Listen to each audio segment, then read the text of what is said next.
Yeah, we suck right now. The culture is actually like, I'm just praying for the Lord to deliver me from the pick sixes. As the new NFL season officially begins with the start of free agency, there are unfortunately some things we must go over. New rules. As with most things the league has done, it's allegedly meant to improve the game, but some of them have led to more controversy than not. One of these changes that totally won't cause this is the banning of the hip drop tackle. Any infraction called by officials will now be 15 yards and an automatic first down. Another judgment call penalty and a league plagued by them. Oh, wonderful. The replay booth can now review instances of roughing the passer and intentional grounding. But knowing how well the pass interference reviews went, my hopes aren't high. What could be ironically useful are the new kickoff rules. They had to do something about them. The kickoff had been relegated to nothing but touchbacks for the most part. If you watched the XFL this past year, there'll be a slightly modified version of them. The kicker kicks off at his 35-yard line, and the kickoff special teams line up at the opposing 40. All but two players on the return team line up at the 35-yard line, not to move until the ball is received by a returner. The goal for the kicking team is to hit it in the landing zone, between the 20 and the goal line. If a ball lands or goes out of the end zone for a touchback, the ball is spotted at the 30-yard line. If it goes out of bounds, it's spotted at the 40 like it was before.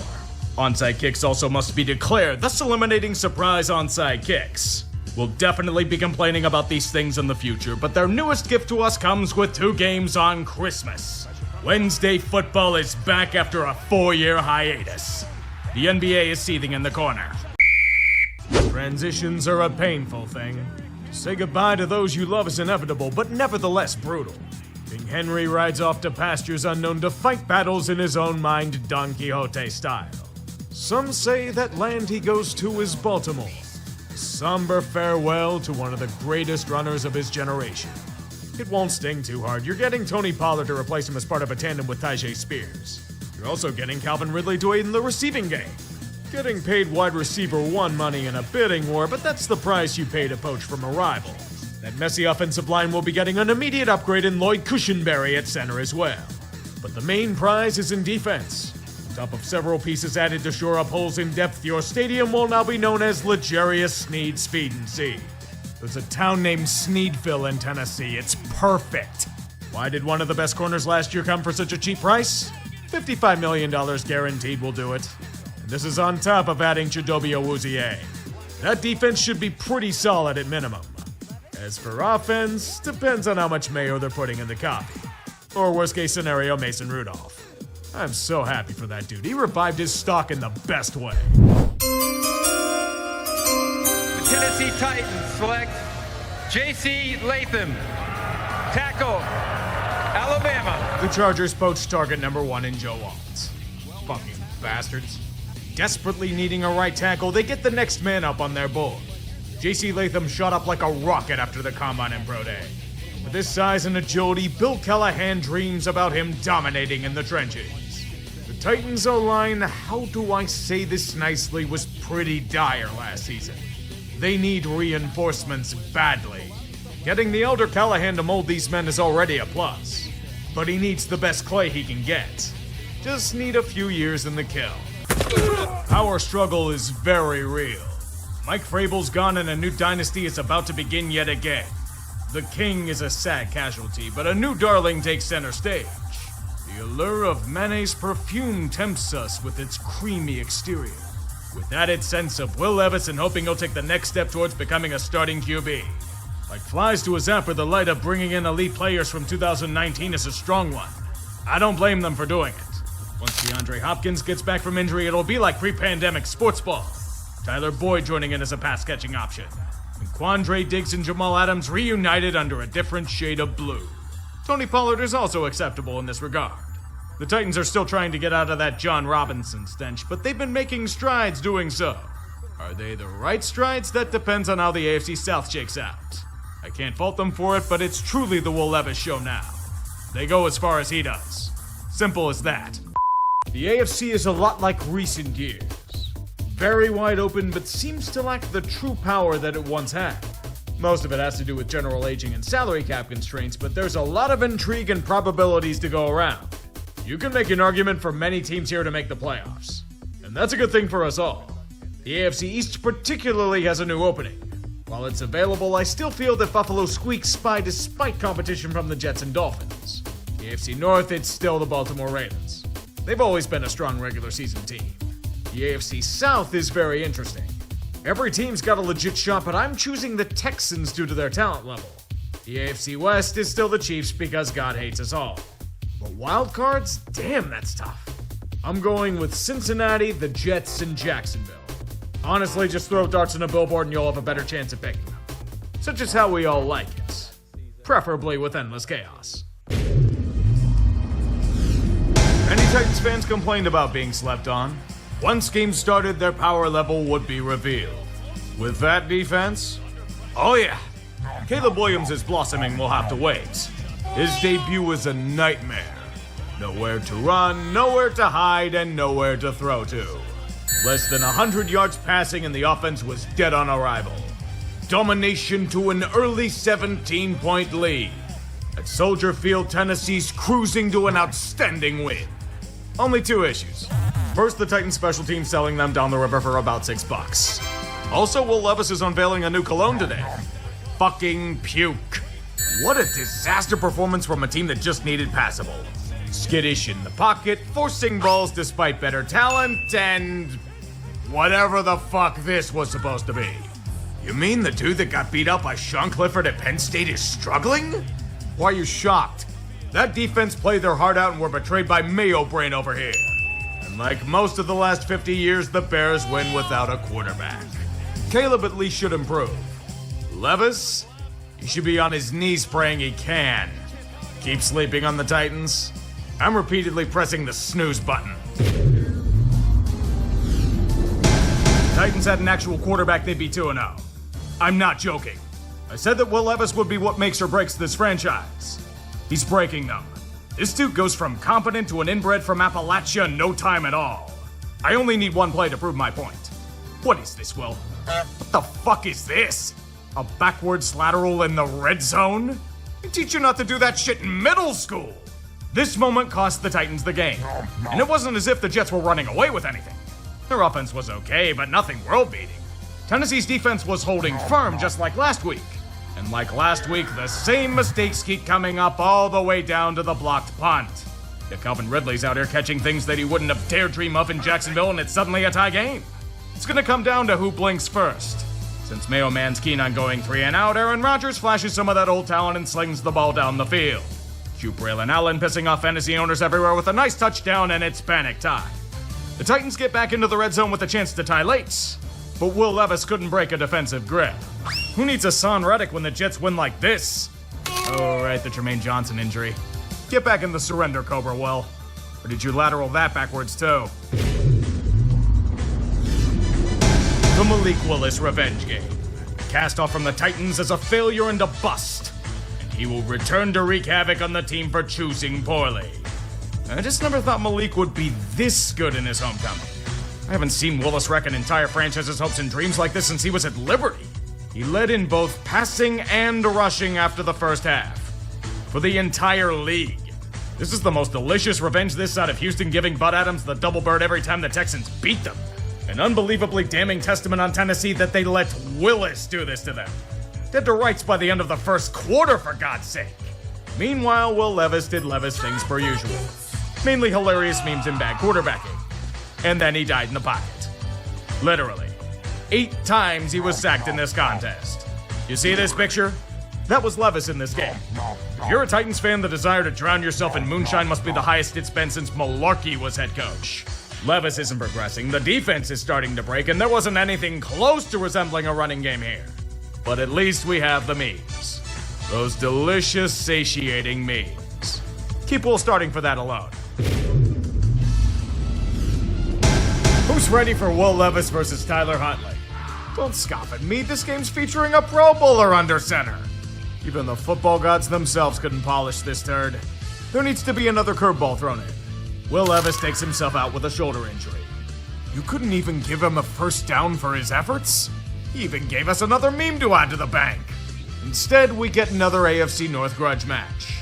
Mason Rudolph, the red zone reindeer, has taken the reins of this offense. And he's at least moving the damn ball down the field. Miami's complete inability to stop the run had a bit more to do with it, but Tennessee simply sucked less.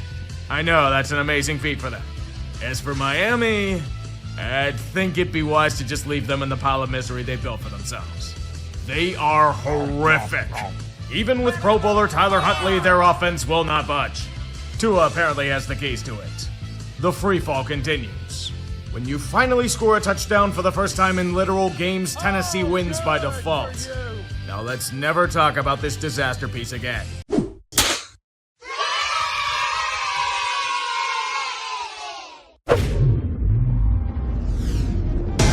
Colts did a good thing today. Anthony Richardson is once again told to hit the pine and heal from injury. Joe Flacco will once again heal us all from shitty quarterback play. He is the savior from the awful offense that plagues our league today. From dreams to memes, a glorious sight. Perfect. But he has a rival. Will Levis is a meme lord of the modern age. Not only choosing to imitate Spider-Man shooting blanks in an end zone dance, but valiantly fighting for every yard he can. Even if it means killing a ball boy on the sidelines.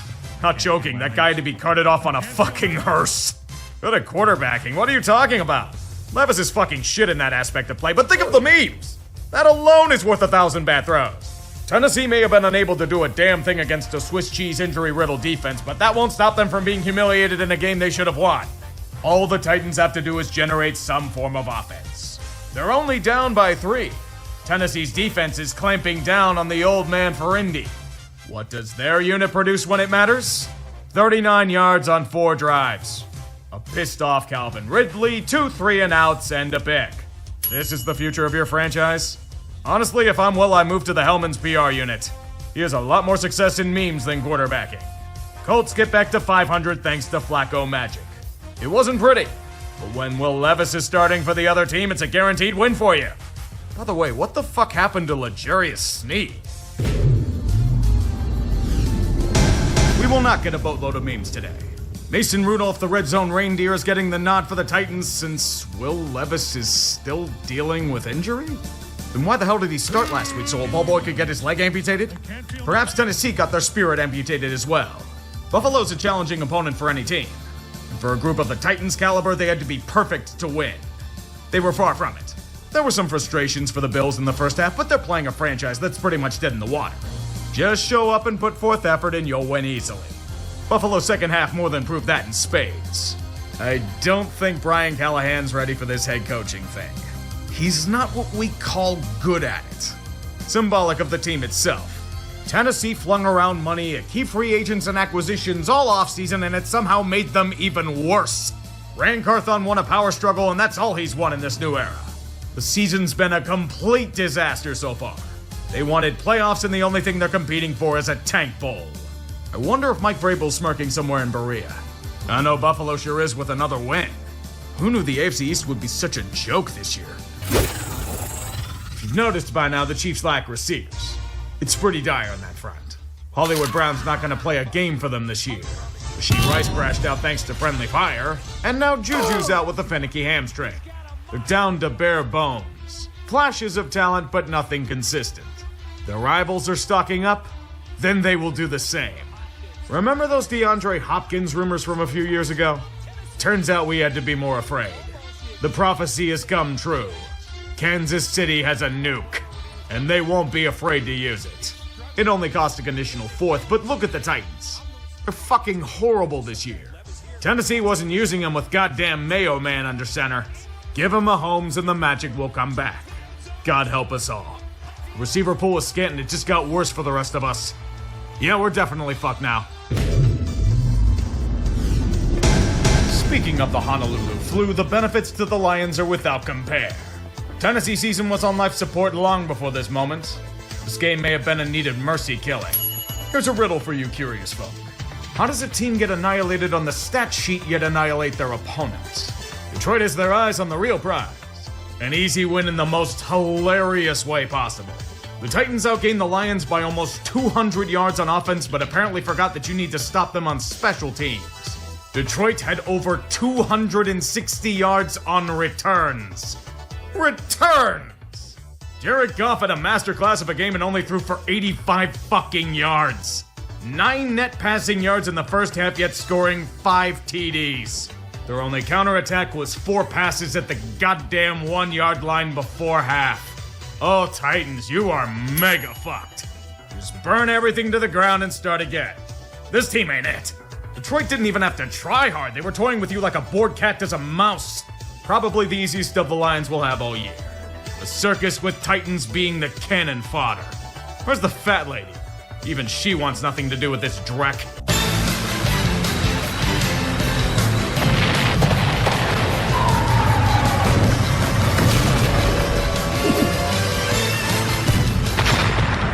This was truly a game of games. One that occurred on this day. I'll simply let the action on the field take center stage as the good Lord above intended. He's a fucking asshole. If he were merciful, he would have sunk this stadium into the abyss to save us from such horrible atrocities. Bane had the wrong target for his act. This is a far worse disaster than what he pulled off. Do you like bad football? Do you like unforced turnovers and fuck-ups? Do you like miserable fans? Then this is the game for you. Tied at 10 deep in the second half because neither team can do a damn thing. Both understand the rules of tank bowl. I respect it. Tennessee may have forced a fumble on Drake May and scored a touchdown to take the lead, but they're in front of the home crowd. They have to pretend their foolish playoff ambitions are coming back to life. It all comes down to one final drive for New England, taking care of a weak Titans defense to get down to the annals of the red zone. But time is running short, and past attempts have come up empty. Last chance, Patriots. Godspeed. Patting the ball. May scanning. Loads of time. He'll roll. Nope. He'll run. A sidestep. He's ready to throw. Nobody's open. Touchdown! The Titans imploding. Never saw that happen before. Drake May pulled magic beads out of his ass to bring this game to overtime. Unfortunately for him, there were only a finite amount in there. Turns out the Patriots lack pieces on defense and aren't facing the Jets. Tennessee and their suspect offensive line's just gonna bully them in the trenches to eat pretty much all the clock available. The best defense is offense, and this gimme field goal gives them the lead. It's gonna be up to Drake to pull off the greatest heist in his career. May rolling, throwing back, down the field, intercepted. He was caught by infrared sensors and shot by turrets. Cheer up, New England. This gets you one step closer to Travis Hunter. This is a great thing. Tennessee can deal with this pesky winning. You're gonna get the real prize. It's one your organization needs badly. Jim Harbaugh is a simple man. He sees a team that his group should crush on paper. He will do everything in his power to castigate them in public. The Titans are arriving on a wave of memes. Will Levis is back in the saddle after weeks of inactivity. And in solidarity, the Bolts will strike them down to on-field inactivity. Smothering and suffocation, sheer demoralization and deflation at all angles. Worry about Tennessee? They're dead after a barrage of 3 and outs. Slow and methodical, as easy a win a team can get since, well, the last few weeks. Sometimes you have to take advantage of the easy part of a schedule, and the Chargers have done that. Their defense is strong. Their offense is led by Justin Herbert and a strong rushing attack. They have the pieces to make the playoffs again. If they do, we'll see how they fare with this next stretch. Cincinnati awaits. Good luck, gentlemen. I kind of figured this would be a more aggravatingly close game than Minnesota would like it to be. The fortunate thing is that it was much less of a heart attack in comparison to more recent weeks. To be fair, that's pretty easy to do when you're up against the tits. Oh boy, the glorified bye week led by a future Birmingham Stallion. The home team will have frustrations aplenty and they will enjoy such pain with a smile on their face. Look, the script says for Minnesota to win and they shall win with ease. It doesn't matter if a bunch of questionable calls went against the Titans, no one cares about Tennessee. Your team fucking sucks and you had 13 demerits against you. Oh no, you have a better chance of replacing Mayo Man under center. How terrible. Undone at every turn by your own hand. Or by the Zebras, either or is acceptable. Just pack it in, Titans, your season's long been over. Minnesota finally didn't bury themselves in aggravating fashion. Keep pace with the Motor City thanks to strong defensive stops and just enough offense to keep a bottom feeder at bay. At least Arnold didn't implode. I'll accept this outcome. Now keep it up against the real team. The Houston Texans aren't frauds. It's far too kind of a word to properly describe them in 2024. After what they did against Tennessee, they are the emperor without even a loincloth to cover him in public. Goddamn sposed. This wasn't a game. It was repeated self-flagellation by both groups, begging for forgiveness from at least several gods for the pathetic displays of football being shown to a national audience. These teams weren't just drunk, they were marinating in a tequila cask. Sloppy, incoherent, disheveled, and suffering the worst hangover imaginable the morning after. Do you want proof? Will Levis was buried in the backfield 7 times in one half. The Titans are leading. That's all you need to know. But Levis is a master of memes. CJ Stroud can throw 2 of the worst passes in the NFL season for brutal picks, but he can't be one-upped. He'll surrender Cobra one of the most brutal pick sixes seen in an age since he doesn't have X-ray vision to see behind his receiver. Seriously though, I'm getting Nathan Peterman vibes from this pick. That ain't good. Houston's only up by 1, however. Plenty of game left. The Titans then remember they have a tank and their special teams. Good lord, what a fucking disaster. Gives Houston a chance, but they can only muster a Fairbairn field goal. All they have to do is make a damn stop, and they're giving up 70-yard touchdowns down the middle of the fucking field to Chigakonkwo? Is this where things fall apart or what? Turns out it might be. Houston fails on their drive, but the Titans suffer a 3-and-out deep in their territory. The Texans finally fucking do something. A touchdown to Nico Collins is... Houston undoing a touchdown with a pre-snap penalty. Hold on, let me put on my shocked face. Can you fuckers do anything right? But they are able to move the ball into the red zone with a few passing plays. They can escape their repeated incompetence with their most reliable weapon making a chip shot to tie. Holy shit, man!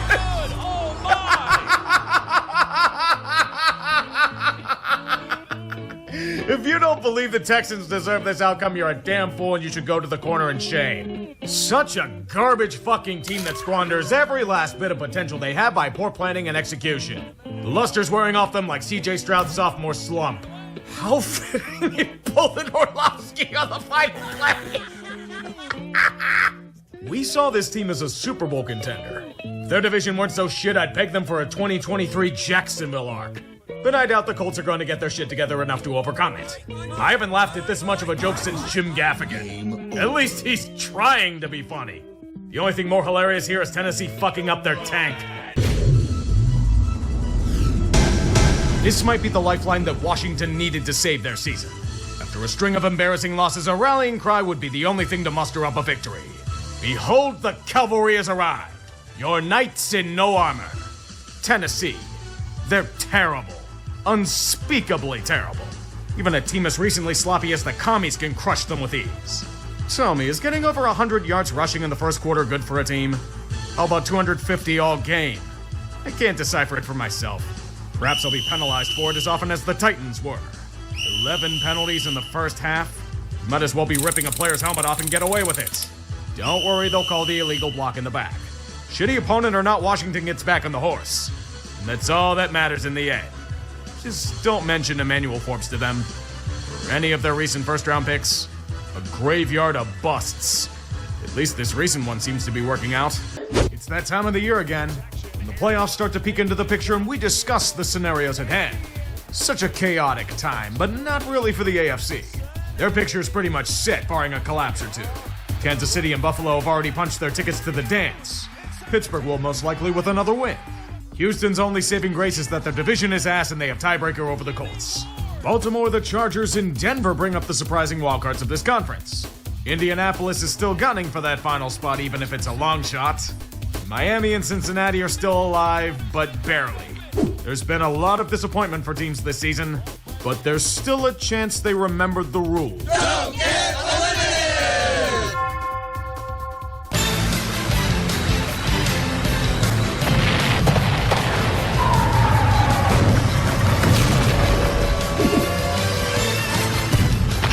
Exile the Jags and Titans to where they belong. Mid-season Thursday night football. This was absolute garbage. I don't blame any of you for not watching. Jacksonville is shit and Tennessee is shit. End of story. The fact that we even have to waste breath discussing such an abomination is a testament to the failings of late-stage football. Fodder for Sparrowditis on the call and about 3 people eager to see a team win a game. Shameful displays, yet someone has to win. Sadly for Duval, the Titans can only kick field goals. Jaguars did the worst thing imaginable. Drive to score a touchdown. Wrecking their tank with a tank. The irony isn't lost on us. Congratulations, Jacksonville. You won a meaningless game and in the process potentially fucked yourselves out of Travis Hunter. One more win and you'll be reaching a worst-case scenario not even seen with a carmaker's failed rebrand. Tennessee will join you in that situation. Miss.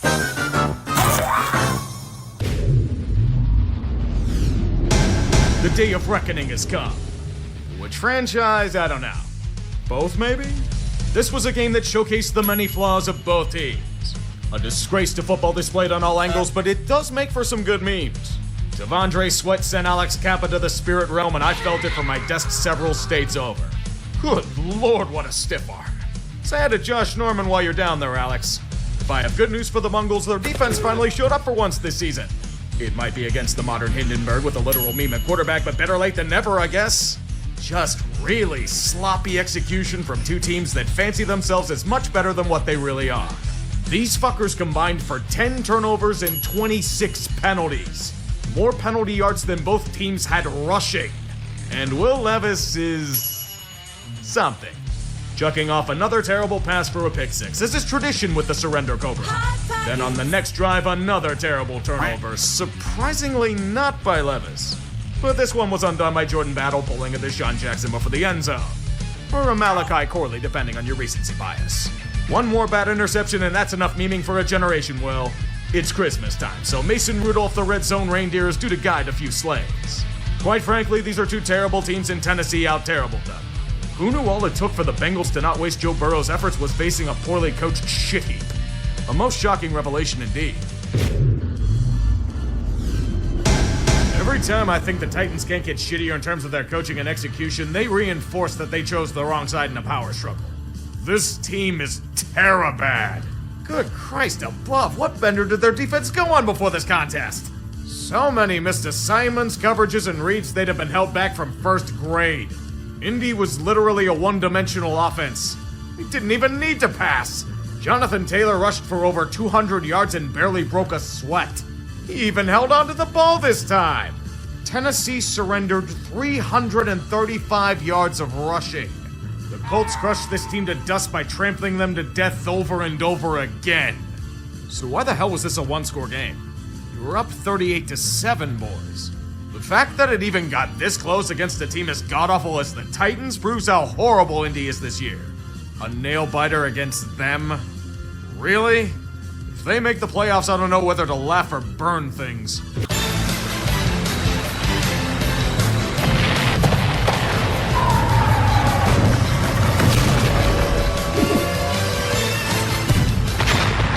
Football gods were trying to make sure this game didn't happen.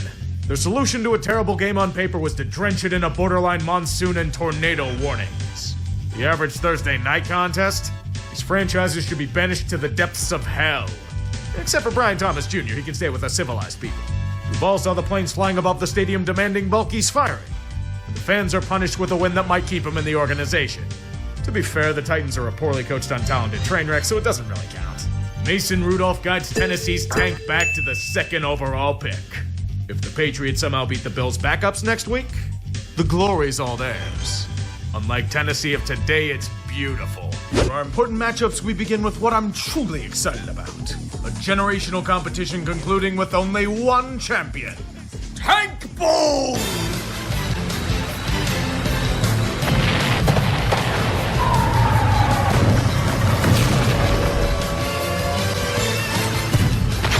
The rules are simple. Lose and secure a delicious bounty. New England gets first claim. If they somehow win, it goes to Tennessee. Then Cleveland, then the Giants if it gets to that point. Nothing will be more hilarious to me than the Titans donning their old baby blues and going by the Oilers every time Houston comes to town. Sheer pettiness that has Bud Adams smiling while watching TV in Hell's spacious bar. He was sipping on that whiskey down there as his franchise got the shit kicked out of them by the Texans' backups. General Mills and Damian Pierce running all over them as if it's 2022. Hell, it's a game full of throwbacks and who's who in the world of football. Will Levis even made a final appearance before he's traded for a 6th-round pick. A fine send-off to a horrifically disappointing season. Yet look to the future. Another quarterback in the mystery box of the draft will be yours. The game was meaningless. Houston can have the small victory. They have what's really important in the grand scheme of things. But while the Titans may have most of Houston's history and traditions, the Texans are forging one of their own. Saturday afternoon wildcard games. Take that, bud. Why New England? You had a chance to get a nice haul from a QB-hungry team for the first overall pick. You might have lost Travis Hunter. Don't destroy your glorious tank before the finish line. Patriots, no! No! After such treasonous ruination, we have a new champion in the art of losing at the 11th hour. Presenting the winners of the 2024 Tank Bowl, the Tennessee Titans!